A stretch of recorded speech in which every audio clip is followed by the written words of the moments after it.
Eu sou Mário Persona e essas são as respostas que eu dei aos que me perguntaram sobre a Bíblia. Você escreveu perguntando qual é a chave para entendermos o Sermão da Montanha. A chave para o Sermão da Montanha está no primeiro versículo, Mateus 5:1. E Jesus, vendo a multidão, subiu a um monte e, assentando-se, aproximaram-se dele os seus discípulos. A chave é essa. É para os discípulos que ele fala, não para o povo em geral. Portanto, não são preceitos para as pessoas obterem a salvação, mas é o padrão esperado de quem já era discípulo de Jesus, para fazer parte do seu reino. É importante ressaltar que essas palavras foram ditas a judeus antes da formação da igreja, que é o corpo de Cristo, e é composta hoje por judeus e gentios convertidos a Cristo. Portanto, essas palavras são dirigidas primeiramente e originalmente aos súditos do rei Jesus, caso ele não fosse rejeitado, como foi, e já desse início, já tivesse dado início ao seu reino aqui na terra, estabelecido o seu reino. Portanto, elas são as palavras para o reino. Com a rejeição de Cristo como rei, o reino dos céus assume, então, um novo caráter de reino. Reino com sua origem no céu, porque é por isso que chama reino dos céus. Porém, como estando na terra, enquanto o rei está ausente. É um reino hoje que está aqui em mistério. É por isso que nesse momento o Senhor fala das qualidades necessárias para se entrar no reino dos céus, mas repare que a partir de certo ponto ele começa a falar do reino dos céus, contendo pessoas que não têm essas qualidades, como acontece nas parábolas do capítulo 13, porque é um reino dos céus que está na terra e, portanto, sujeito às contaminações que ocorrem aqui na terra. Aparentemente a mudança ocorre desse reino dos céus, essa mudança ocorre no capítulo 12, quando os judeus vão ao extremo, ao ponto extremo de dizer que Jesus expulsava demônios por Beelzebu. Mateus 12, 24, mas os fariseus, ouvindo isto, diziam: "Esse não expulsa os demônios, senão por Beelzebu, príncipe dos demônios." E é no capítulo 12 também que ele rompe os seus laços, os seus vínculos naturais que tinha com o seu povo e até mesmo com a sua família. Ele faz aquela pergunta: "Quem é minha mãe e quem são meus irmãos?" E estendendo a sua mão para os seus discípulos, disse: "Eis aqui minha mãe e meus irmãos, porque qualquer que fizer a vontade de meu Pai que está nos céus, esse é meu irmão, irmã e mãe." Por isso o capítulo 13, que é o que fala do reino dos céus, já como uma mistura de joio e trigo, começa com a significativa frase que diz: "Tendo Jesus saído de casa", e aí vem a continuação. Portanto, o Sermão da Montanha é primeiramente um sermão que fala do reino. Lembre-se de que em nenhum lugar da doutrina dos apóstolos dada à igreja, Jesus é chamado de rei dos cristãos pelos apóstolos. E nem os apóstolos se dirigem ao Senhor Jesus como rei. Ele, quando fala de rei em algum lugar das epístolas, está se referindo ao seu reino, quando ele voltar para reinar. A relação que Cristo tem com a igreja é diferente daquela que ele teve com os judeus e terá com Israel e com o mundo no futuro. É diferente. Os que fazem parte da igreja reinarão com Cristo sobre a terra. Ele não é rei da igreja. Ele é rei dos judeus, rei de Israel, mas não rei da igreja. Da igreja ele é noivo e do cristão individualmente ele é senhor.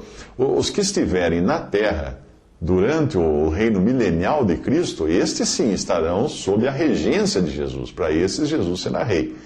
Tudo isso, porém, não exime os que creram em Jesus Cristo, que hoje fazem parte da igreja, os exime de obedecerem aos preceitos ensinados por Jesus no Sermão da Montanha, porque são preceitos para nós também. Você disse que leu o Sermão da Montanha e decidiu fazer a sua parte.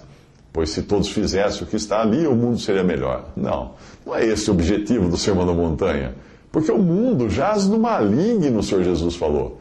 Você acha que se todo mundo fizer o que está no Sermão da Montanha, o mundo vai deixar de jazer no maligno? Não, o mundo vai continuar até Cristo voltar nesse mundo para reinar e julgar as nações nesse mundo.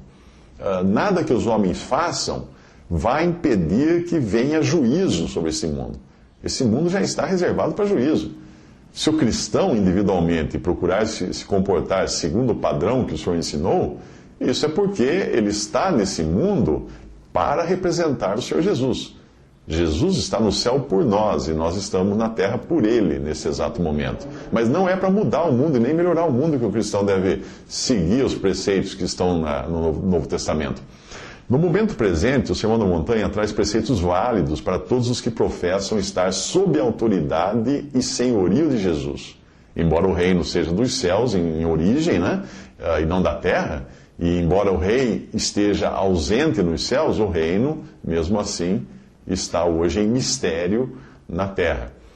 Portanto, para aquele que crê, a palavra de Deus exorta a dividir ou manejar bem a palavra da verdade, em 2 Timóteo 2,15, o que implica saber, pela direção do Espírito e o discernimento que vem do Espírito Santo, saber dividir o que é dito, quando algo foi dito, para quem foi dito, com que propósito foi dito, em que ocasião foi dito, o que vem antes, o que vai depois daquilo que foi dito, etc.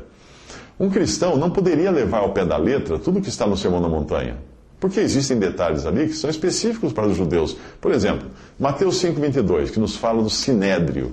O Sinédrio é o Senado de Israel, é uma instituição judaica. Mateus 5,23 a 24 nos fala do altar. E só havia um altar no templo de Jerusalém. Onde você vai hoje no altar? Não tem altar hoje. Mateus 5,35 nos fala de não jurarmos por Jerusalém. Porque alguém no Brasil iria jurar por Jerusalém? Ninguém. Percebe que é muito judaico ali? Mateus 6,14 condiciona o perdão a nós perdoarmos primeiro quem nos ofendeu. Todavia, em Colossenses 2, de 12 a 13, é o contrário. O perdão ao próximo é consequência do perdão que nós já recebemos. Então percebe que é preciso situar bem quando e para que objetivo o Sermão da Montanha foi dado. A sua crítica ao que eu disse em um dos meus vídeos do Evangelho em 3 minutos foi expressa da seguinte maneira. Você disse o seguinte, abre aspas, falando como você falou, você tira o estímulo das pessoas de buscarem a santificação observando os mandamentos de Deus. Lembre-se de que sem santidade ninguém verá a Deus, fecha aspas. Bom, primeiro, todo estímulo para a santificação vem do Espírito Santo que habita no crente e da gratidão por sua salvação, não como forma de obter alguma coisa, de obter a salvação. Na verdade, é preciso entender o que é santificação antes de continuarmos conversando sobre isso, sobre santidade.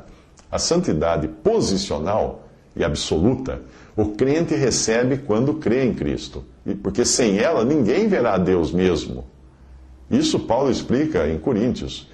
Já a santidade prática ou condicional é a expressão dessa santidade absoluta que nós já recebemos. De qualquer modo, não será seguindo os preceitos da lei ou do Sermão da Montanha que você se tornará santo como Deus. Mas é justamente este o padrão que Jesus exige no próprio sermão, quando ele diz no versículo capítulo 5, 48 de Mateus, para sermos perfeitos como o Pai é perfeito. Agora eu pergunto, você consegue ser perfeito assim, obedecendo à lei? Para essa resposta não ficar muito longa, eu vou deixar para comentar sobre a relação do cristão com a lei em uma outra ocasião. Por enquanto, vá meditando no fato de que nem mesmo o Sermão da Montanha é uma expressão da lei dada no Antigo Testamento. Porque o Sermão da Montanha vai muito além da lei. A lei proibia matar.